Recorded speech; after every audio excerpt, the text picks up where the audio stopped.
The morning basket is the favorite tools I have in my homeschool tool belt. I use it as a way to gather all of my kids from my 14-year-old all the way down to my 2-year-old around the kitchen table. So today I'm just going to go through the subjects that we are going through with everybody. I'm Joy and I am a homeschooling mom of 7. Each day of our homeschool we have morning time. Sometimes I will have it broken up into 2 30-minute sessions, and then on Mondays we are doing our morning time with another family. So I'm going to share everything that we're doing throughout the week, but understand that I'm only doing 2 of these subjects each day. We got to start with J.R.R. Tolkien. This is Tales from the Perilous Realm. This is for families who have already read the Lord of the Rings series and The Hobbit and want more Tolkien. And this has some really fun tales. It has Rover Andam, which is about a little dog.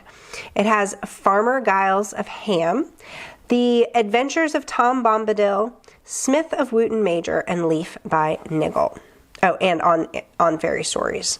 So On Fairy Stories is his essay about the beauty of fairy tales. So each one of these has a really fun, adventurous story in it. Well, I guess Leaf by Niggle is more of an allegory, although he doesn't like allegories, so we're not going to call it an allegory. But a really fun way to get some Tolkien for all ages to enjoy.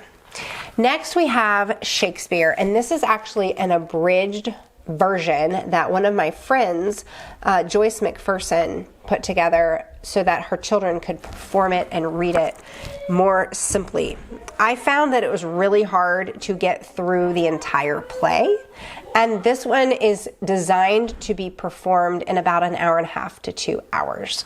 And so we start, when we do Shakespeare, we start with a retelling, kind of a narrative, so we get the arc, and then we move into the actual play where everybody gets to do their own lines. And a hint with Shakespeare, everybody needs to have their own script so that everybody gets the opportunity to read. Next we have the Oxford Book of Children's Verse. I love this book. We have actually been going through it for a couple of years now and have not gotten to the end, even though we read it, I don't know, 4 times a week.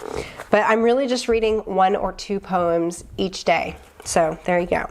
And it is categorized by time period. So right now we are in the 1800s, and then it'll give us several selections from each poet. I really have enjoyed it. The kids have enjoyed it, and it gives us an exposure to lots of different types of poetry that we wouldn't have gotten otherwise. The next thing we do in morning time each week is our Plutarch. We have been going through the Anne White study guides. We did Marcus Cato the Censor and Philopoemen last year, and we're doing Titus Flaminius this year. We only do 2 Plutarch lives per year. An older homeschool mom told me to do it that way, and she has given me so much freedom about doing that. And I do the same thing with Shakespeare. I only do 2 Shakespeare instead of 3 per year. Doing 2 gives us the margin to enjoy it more fully.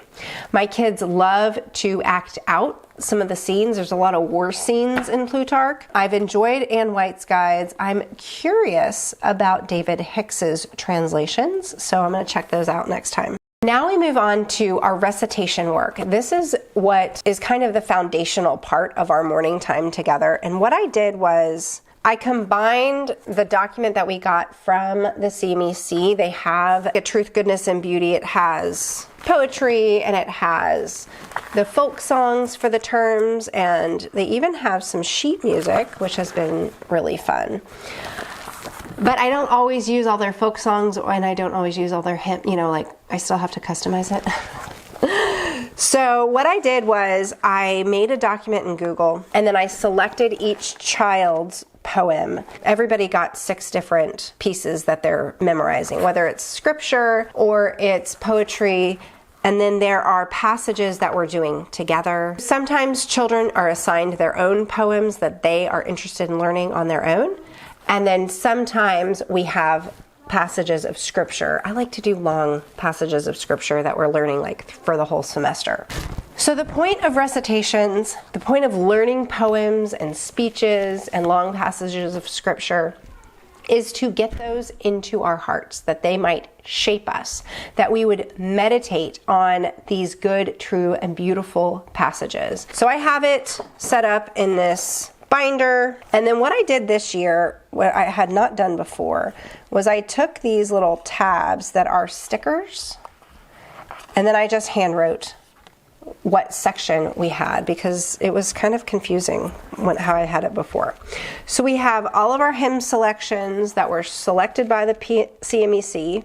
We have a section for piano music. We have our folk songs. And then we have our French nursery rhymes that we're learning. The next thing that we're doing that I am so excited about is electronics for kids. Now, I haven't used this book yet, but it was recommended to me by Nicole Williams at Sabbath Mood. She's the one who has all the guides for upper levels of science. We are going to do this as a family in our morning time. The biggest thing with this book is just buying the materials that go with it. Okay, last but certainly not least, the biggest change we made this year is having a composition teaching time with my older children. So that is my 10-year-old, well, really my 9-year-old is joining us, but it really should be like 10 and older. So upper elementary and middle school start composition. And I have really failed my oldest in this area because I had a baby kind of right at the time when she would have needed to start composition.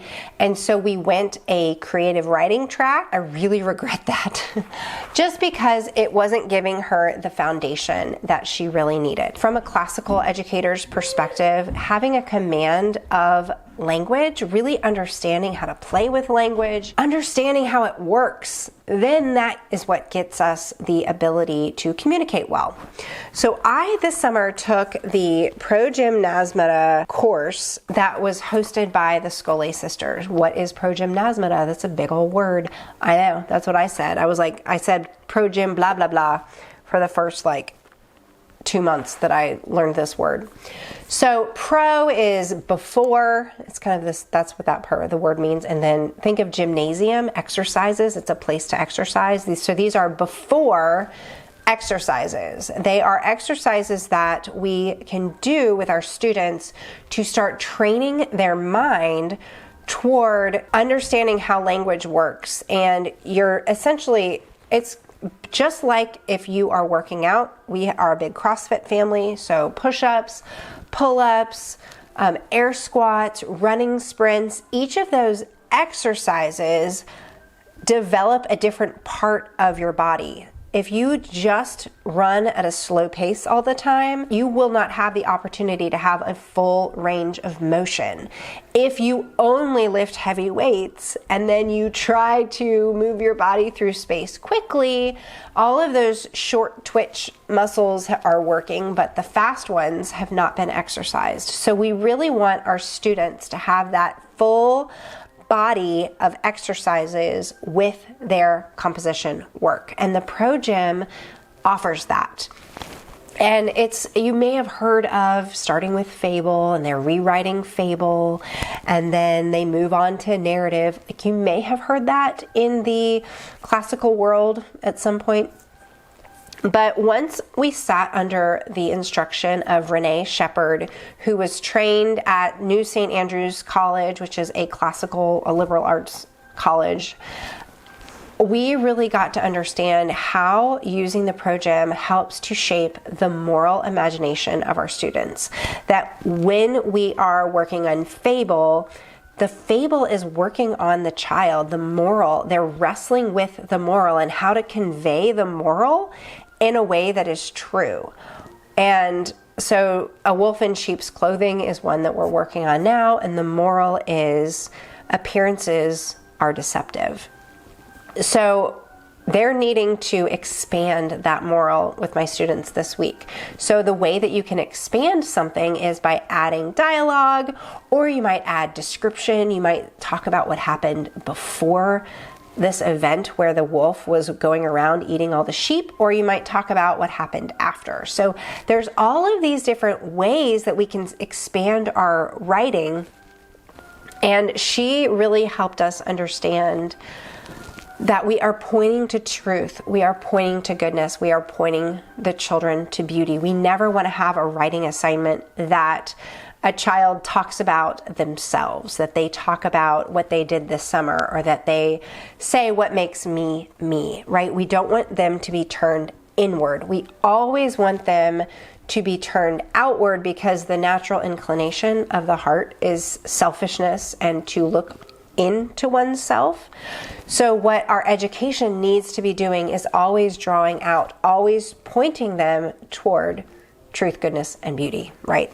So the ProGym is a fantastic tool to accomplish this, and I really recommend taking the ProGymnasmata Made Simple class that the Scully sisters has. It is in their membership site. It is a higher price point, but when I looked over at Memoria Press's ProGym, just one workbook was like $50, and you would need every single workbook for each one of your students. So taking this ProGym course and being able to actually, now I can pull from the narratives that we're reading. I can pull from the fables and the stories in the Bible that we are exploring either in the sermon on Sunday or just in our family work. So what's happening is, now that I have this knowledge, I'm able to adjust our curriculum to all my students. A lot of those ProGym curriculum are they're like geared toward one age of student. So you would need, it's more like workbook style, and really it's fill in the blank style. But with composition work, it needs to be interactive. A child needs your feedback for their writing, but then also they need to be playing with the material. They need to be engaging with the words so that they can start trying to convey ideas and not just construct grammatically correct sentences. Like, honestly, that's so boring, and it takes that relational work of teaching out of your homeschool. And we want our homeschool to have that relational component. We want to be really coaching our children in writing. We want to be coaching them toward thinking on what is true and good and beautiful. And if we don't have the tools to do that, I was completely lost as to how to have a dialectic discussion with my older children. And now I feel really equipped. I have the tools that I need. I'm going to do a whole video on ProGym, so I will just stop there. Well, that's all I have about morning time and what is going on this year. Thanks so much for watching, and I'll see you next time.